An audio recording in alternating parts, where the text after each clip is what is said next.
हम सबों के बीच में भारतीय राष्ट्रीय कांग्रेस के हमारे अध्यक्ष मल्लिकार्जुन खड़गे जी मंचासीन हैं। उनको बुलाने से पहले एक बार जोरदार सब लोग स्वागत करेंगे उनका। मल्लिकार्जुन खड़गे जिंदाबाद जिंदाबाद जिंदाबाद, मल्लिकार्जुन खड़गे जिंदाबाद जिंदाबाद, कांग्रेस पार्टी जिंदाबाद जिंदाबाद जिंदाबाद, सोनिया गांधी जिंदाबाद जिंदाबाद जिंदाबाद, राहुल गांधी जिंदाबाद जिंदाबाद जिंदाबाद, कल्पना सोरेन जिंदाबाद जिंदाबाद जिंदाबाद। धन्यवाद।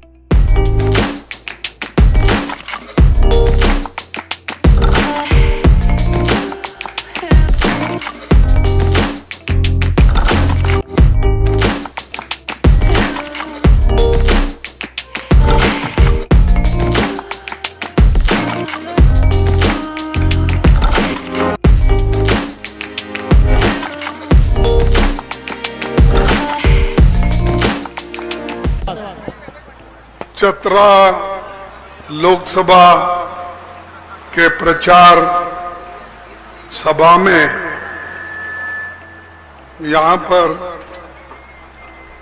पधारे हुए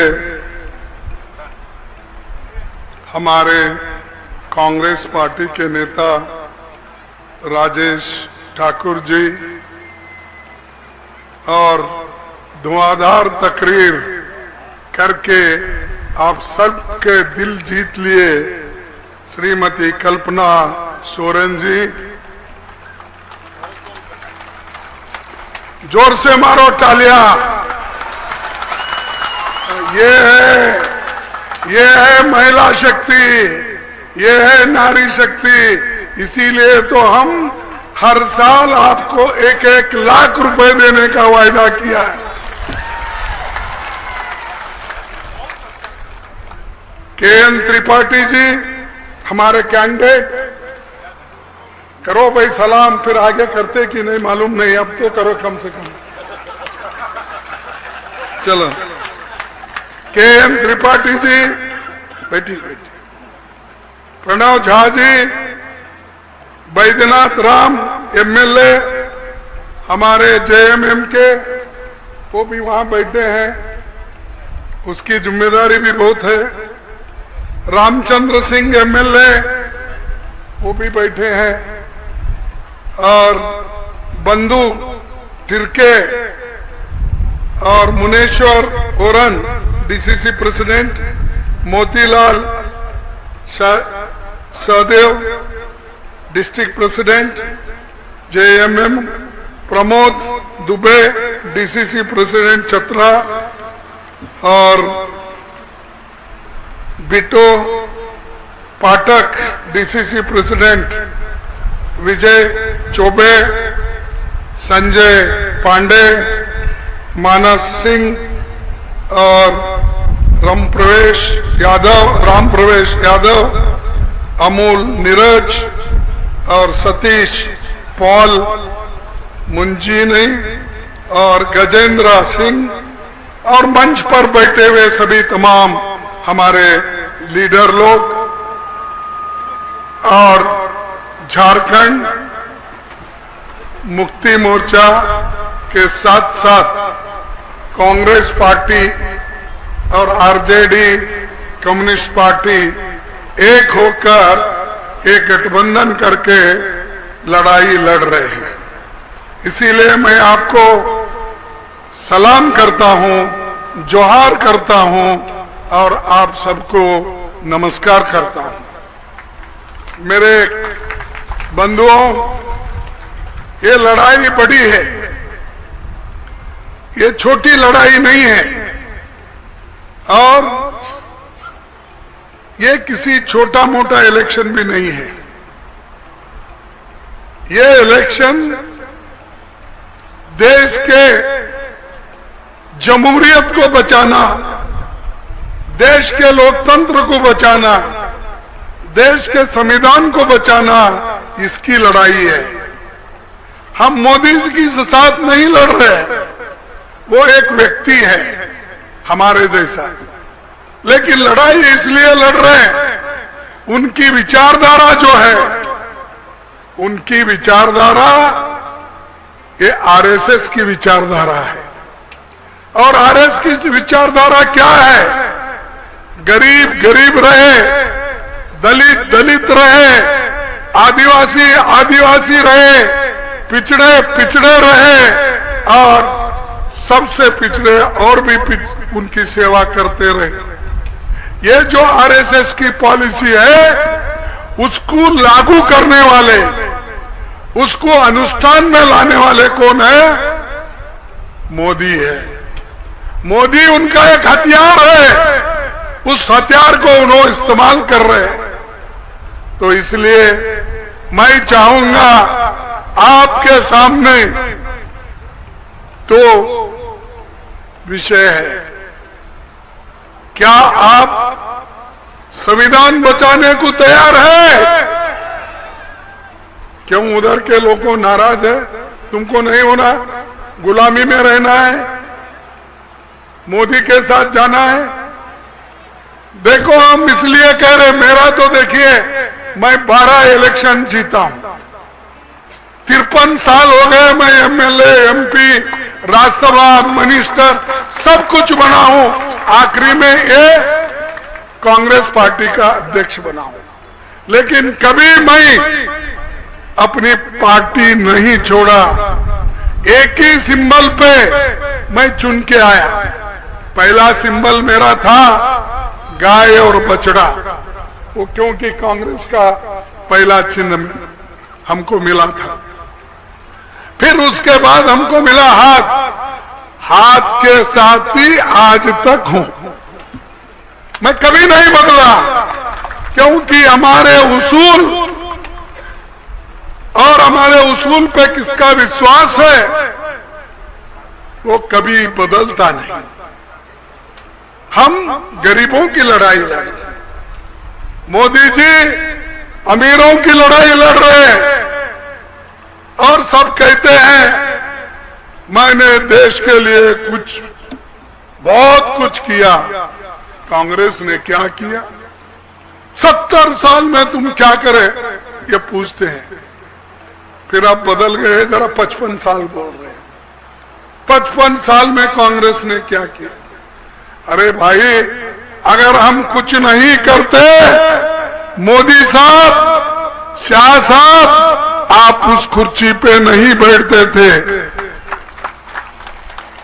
हमारा लोकतंत्र तुमको बिठाया है, हमारा संविधान तुमको बिठाया है, और हमारे देश के लिए आजादी दिलाने वाले महात्मा गांधी जी, पंडित जवाहरलाल नेहरू जी, वल्लभ भाई पटेल जी, अब्दुल कलाम आजाद जी, इन्होंने तुमको कुर्सी पे बिठाया क्योंकि जमहूरियत कायम की।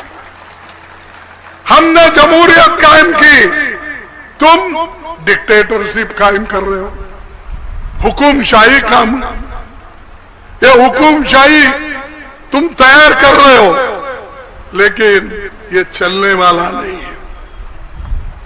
ये जनता कभी मानेगी नहीं, और खासकर झारखंड के लोग, आदिवासी और मेरे भाई दलित भाई और पिछड़े हुए लोग सभी मिलके मोदी को सबक सिखाएंगे।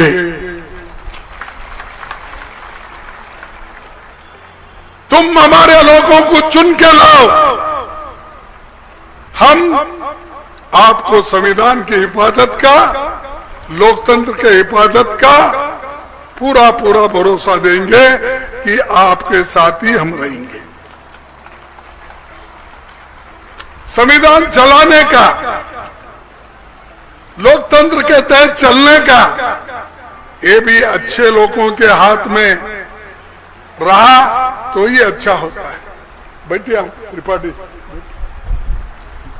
अगर संविधान को चलाने वाले बाबा साहब अम्बेडकर ने कहा संविधान अच्छा हो सकता है, अगर संविधान को चलाने वाले लोग अगर अच्छे नहीं तो संविधान बिगड़ जाता है। ये बाबा साहब के शब्द है। आज ये गलत लोगों के हाथ में संविधान है, इसको नीचे ऊपर आगे पीछे करके बात करते हैं। और बिना वजह हमारे जो चीफ मिनिस्टर थे झारखंड के हेमंत सोरेन जी को क्यों अंदर डाला?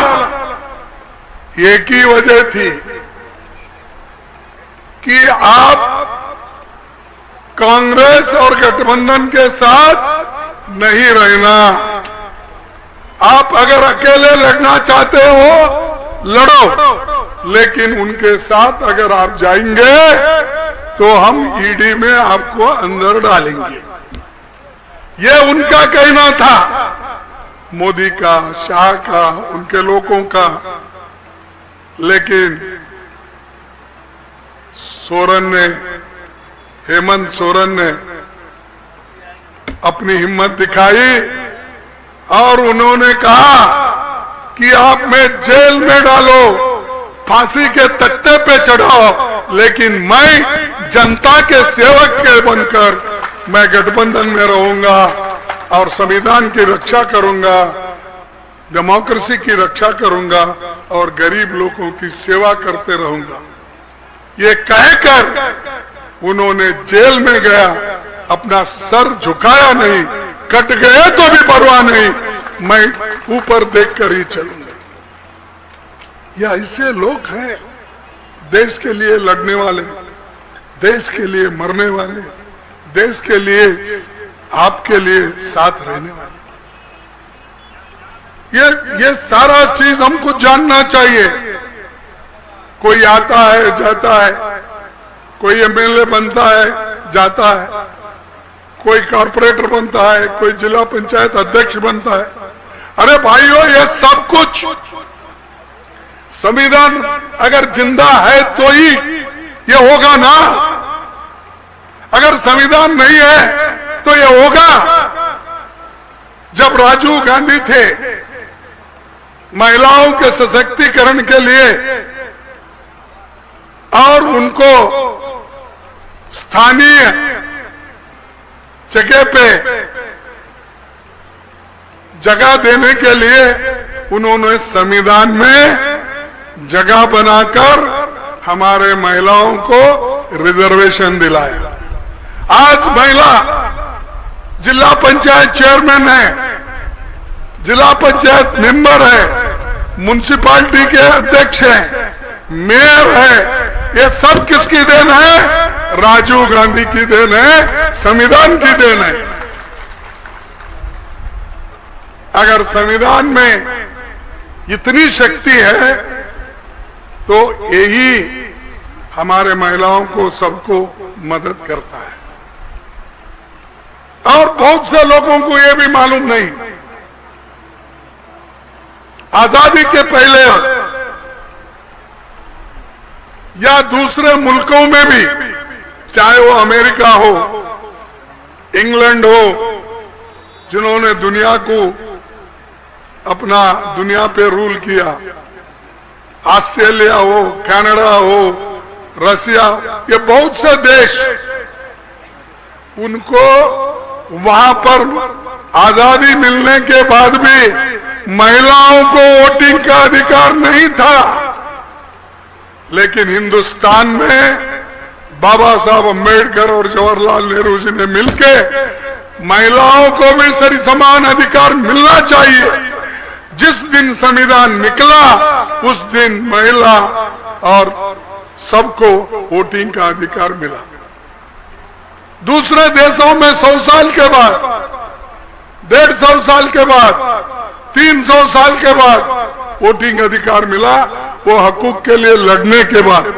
यहां पर कोई लड़ा नहीं। लिखते वक्त ही संविधान में लिखा गया, स्त्री और पुरुष को समान हक है, अमीर और गरीब को भी समान हक है, अंबानी अदानी को भी एक ही वोट, मेरे गरीब भाई बहनों को भी एक ही वोट। उसकी भी कीमत उतनी है जितनी अमीर लोगों का है, जितना प्रधानमंत्री के वोट का है।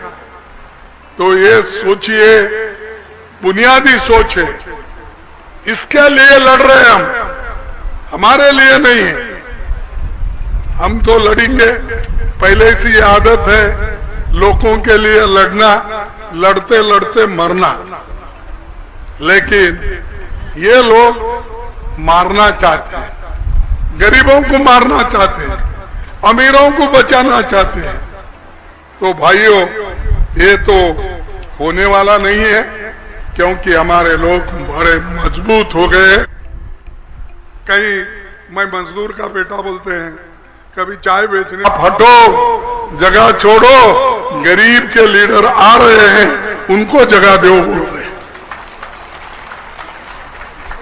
और बात बात को मुझे समझ में नहीं आता कि मोदी जी हर जगह जाते हैं, कहीं रोते हैं, कहीं मैं मजदूर का बेटा बोलते हैं, कभी चाय बेचने वाला हूं बोलते हैं। परसों हमारे महाराष्ट्र में धुले में गए थे, वहां के सभा में उन्होंने बोला कि देखिए भाइयों बहनों, मैं यहां जो प्याज उगती है वो मैं रोटी के साथ प्याज खाकर जिंदा हूं 40 साल से। प्याज खाके रोटी के साथ मैं जिंदा हूं, वहां बोले।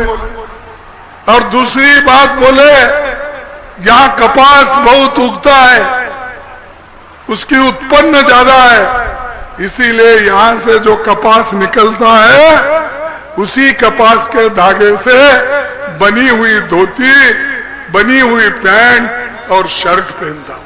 ये झूठ है। अरे सब इजिप्शियन कॉटन का सब शर्ट पहनते हो, 4 घंटे में एक कुर्ता बदलते हो, 4 घंटे में एक क्या इसको बोलते जैकेट बदलते हो, और ऊपर से बोलते हैं आपके पास बनी हुई उस कपास का ही मैं पहन रहा हूं।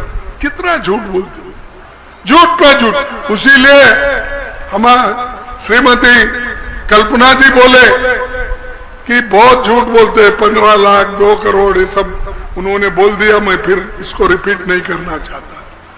तो इतना झूठ, इसीलिए मैं अपने भाषण में, चाहे पार्लियामेंट हो चाहे राज्यसभा हो, उनको ओपनली बोलता हूं, साहब आप तो इस देश के बहुत बड़े झूठों के सरदार हैं। इतना झूठ कोई नहीं बोलता। और वो एक जगह मीटिंग हुई, वहां पर उन्होंने बोला, भाइयों मैंने अपना जीवन 45 साल भिक्षा मांग के खाकर इतना बड़ा हुआ, चोली डाल के भिक्षा मांगकर मैं 45 साल। उनकी उम्र उस वक्त 30 थी, अभी बोले 45 साल तक बोल के बोले। यानी इतने झूठ पे झूठ। कभी गोवा में जाते हैं, वहां एक वस्त्र पहनते हैं, बदलते हैं। कभी मंदिर में जाते हैं, यहां से लेकर वहां तक जितना उनकी हाइट है उतना पैर पड़ते हैं। और कहीं समंदर में जाते हैं, डुबकी लगाते हैं, और गंगा में जाते हैं, डुबकी लगाते हैं। अरे भाई दुनिया का पाप करते हो, ये डुबकी से कुछ होने वाला है? एक डुबकी से तुम्हारा पाप धोने वाला नहीं। आप लोगों को मार रहे हो, लिंचिंग कर रहे हो, धर्म के नाम पर, जाति के नाम पर। आपके लोग, आपकी गवर्नमेंट हमारे आदिवासी भाई बहनों को मुंह में उन्होंने अपना मूत्र छोड़ा, उनके बीजेपी का। कुछ कहा तुमने? कुछ फांसी दिया उसको? बाकी के लोग तुम्हारे सामने कुछ नहीं, सिर्फ वोटों के लिए सब तुम करते हो। हम वोटों के लिए नहीं, हम अपने लोगों को स्वाभिमान दिलाने के लिए लड़ते हैं। ये हमारी लड़ाई स्वाभिमान की लड़ाई है, हमारी लड़ाई लोगों को बचाने की लड़ाई है। सुबह शाम उठते ही भाइयों आपको बताऊंगा मैं, ये कांग्रेस वाले तुम्हारे घर में घुसेंगे, ये कांग्रेस वाले घुस के आपका एक्सरे कराएंगे, आपके पास सोना कितना है, आपके पास जमीन कितनी है, आपके पास क्या क्या संपत्ति है, वो देखकर वो बंटवारा करेंगे। अरे कभी हुआ है? अरे 55 साल हमने हुकूमत की, कभी किया ऐसा? किसी का मंगलसूत्र हमने छीना कभी किसका? अगर कोई मंगलसूत्र छूने के लिए आएगा उसके हाथ कट जाएंगे, लेकिन मंगलसूत्र टूटेगा नहीं हमारे बहनों के। अरे बात ऐसा करता है भड़काने की, मटन चिकन मुस्लिम मुगल मंगलसूत्र यही है। अरे एक प्राइम मिनिस्टर, आप देश के प्राइम मिनिस्टर हो, लकीली 10 साल तो आपको मिले। 10 साल में आपने क्या किया? वो जनता को पूछ के वोट ले ना। आप बगैर जनता को पूछे सिर्फ यही बोल के वोट लेना चाहते हो, यही कहकर वोट लेना चाहते हो? भाइयों और बहनों, मैं दलितों का, आदिवासियों का, पिछड़े हुए लोगों का रक्षा के लिए संविधान बचाऊंगा। बाबा साहब अम्बेडकर ऊपर से नीचे आए तो भी मैं छोड़ूंगा नहीं। ऊपर से नीचे आते क्या बाबा साहब? तुम्हारी दिल की बात बोलती है, तुम्हारे लोग बोलते हैं, तुम्हारे आरएसएस के चीफ बोलते हैं, तुम्हारे एमपीज बोलते हैं, तुम्हारे एमएलए बोलते हैं, और हमको ये कहते हैं किसने किया, किसने बोला? अरे आप ही बोल रहे हो। अगर हिम्मत है तो उनको बाहर डालो, चढ़ाओ, उनके ऊपर केसेस डालो देशद्रोही का। वो नहीं करेंगे। हमारे पास एक कहावत है, कन्नड़ी में है, कन्नड़ा में है, लेकिन आपके समझ, मैं हिंदी में कोशिश करता हूं। ये क्या है? ये कहावत है कि आप मारे जैसा करो, मैं रोया जैसा करता हूं। यानी मोदी जी का सिर्फ धमकाने का, और वो लोग माफ करो साहब वो आइंदा नहीं बोलेंगे, वो रोते रहेंगे। चुप लोगों को समझाने के लिए कहते रहेंगे। तो ऐसे लोगों को अगर वोट देंगे और ऐसे डिक्टेटर लोगों को अगर फिर से सत्ता देंगे, देश बर्बाद होगा। हम अभी अभी आगे आए, एक ही दलित, एक ही आदिवासी चीफ मिनिस्टर बना है झारखंड का पूरे देश में, उसको भी जेल में डाल रहे हो तुम। एक ही, और ऊपर से बोलते हैं, चलो ऊपर से आप बोलते हो मैंने आदिवासी को अध्यक्ष बनाया, राष्ट्रपति बना। ठीक है भाई, हम स्वागत करते हैं।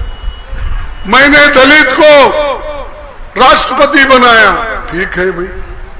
मैं पूछता हूं, अगर दलित आदिवासी को आप राष्ट्रपति बनाए तो पार्लियामेंट की जो नींव रखनी थी बिल्डिंग की, आप कोविंद को क्यों नहीं बुलाए?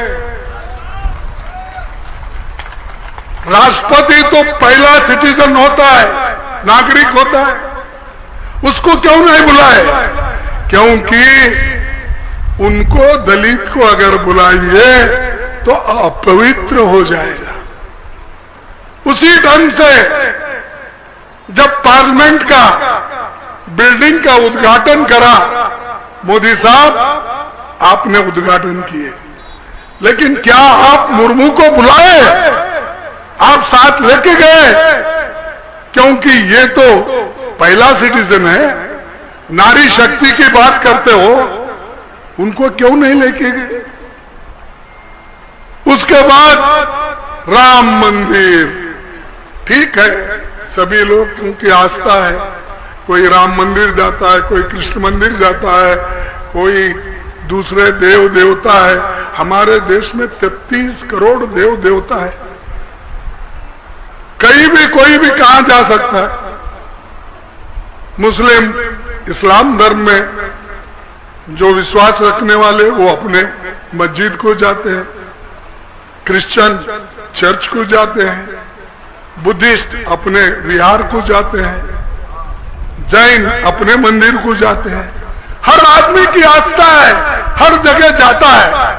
लेकिन आप जब राम मंदिर का प्राण प्रतिष्ठा करने की व्यवस्था की, आपने मुर्मू को अपने साथ क्यों न लिया? आपने फिल्म एक्टर को लेके जाते हो, एक्ट्रेस को लेके जाते हो, आप बड़े बड़े जमीन मालदार आदमी को अपने साथ रखते हो, तो मुर्मू जी को आपने अपने साथ उस दिन क्यों नहीं लेके गए? हर चीज आपकी ऐसी है। यही हुआ था जगजीवन राम के साथ।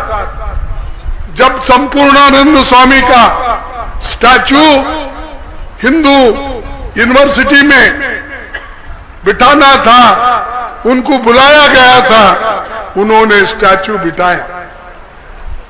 फौरन आधे घंटे में उस संपूर्णानंद स्वामी के स्टैचू को क्या बोलते, वो ये कर दिए बोलते ना, पवित्र करने का क्या बोलते, हाँ, शुद्धिकरण किया। कोई दूध डाल रहा है, कोई पानी डाल रहा है, कोई, अरे क्या पाप किया? देश का डिफेंस मिनिस्टर, ऐसा आदमी, एक मानव का ये उद्घाटन किया स्टैचू का, वो अपवित्र हो गया। इसीलिए साहब आप लोग मुर्मू को नहीं लेके गए। अलबत्ता मुझे आपने इनविटेशन दिया था, अगर मैं भी जाता तो मेरी हालत क्या होती मालूम? क्योंकि वो बोल, अरे दलित आया इसलिए शुद्धिकरण पड़ेगा। पहले पत्थर से लेकर आखिरी भगवान तक शुद्धिकरण करना पड़ता था, क्योंकि मैं चलते चलते अगर जाता तो अरे यहाँ पैर रखा, वहां पानी डालो, गंगा जल डालो, वहां रखो, भगवान तक मैं पहुंच ही नहीं सकता था, क्योंकि इनकी व्यवस्था ऐसी है, इनकी व्यवस्था ऐसी है। इसीलिए भाइयों, संविधान को जिंदा रखना जरूरी है। संविधान है इसलिए तो आप लोग पढ़ रहे हो, संविधान है आप बोल रहे हो, संविधान है आप कुछ सीख रहे हो। अगर ये नहीं तो खत्म। इसीलिए अपने आप को सुसाइड मत कर लो, एक हो जाओ, चाहे किसी कौम के होते, एक होकर आगे बढ़ो। मैं ज्यादा आपका वक्त नहीं लेता, हालांकि बहुत से चीजें थी बोलने के लिए, लेकिन अब इस वक्त मैं उतना नहीं कहता। बाकी की चीजें तो हमारी बहन कल्पना जी ने तो कहा कि जो जो चीजें उनको यहाँ की गवर्नमेंट की उसका पूरा ब्यौरा उन्होंने दिया, और जो करना है उसके बारे में भी बोले। इसीलिए मैं भी बोला कि 5 न्याय 25 गारंटी हम देंगे, महिला को सशक्त करेंगे, युवाओं को सशक्त करेंगे, श्रमिक को सशक्त करेंगे, और हमारे पिछड़े हुए भाइयों को जाति जनगणना करके दलित महिलाएं सबको हम उनका हक दिलाएंगे। इसीलिए मैं आप सब फिर से एक बार जोहार साथियों। बहुत बहुत धन्यवाद मल्लिकार्जुन खड़गे साहब को, धन्यवाद। देखो, आखिरी मैं एक आवाज उठा था, उस आवाज की आवाज मिलाना आपका काम है। मैं कहूंगा मोदी हटाओ, आप कहेंगे देश बचाओ, कहेंगे ना मोदी हटाओ, देश बचाओ, अरे दोनों हाथ ऊपर करो यारो, तुमको क्या हो गया? मोदी हटाओ, देश बचाओ, मोदी हटाओ, देश बचाओ। जय हिंद, जय हिंद, जय हिंद, जय हिंद, जय हिंद, जय हिंद, जय झारखंड, जय झारखंड, जय झारखंड, जय झारखंड, जय झारखंड। जय आप झारखंड। सबको नमस्कार, धन्यवाद।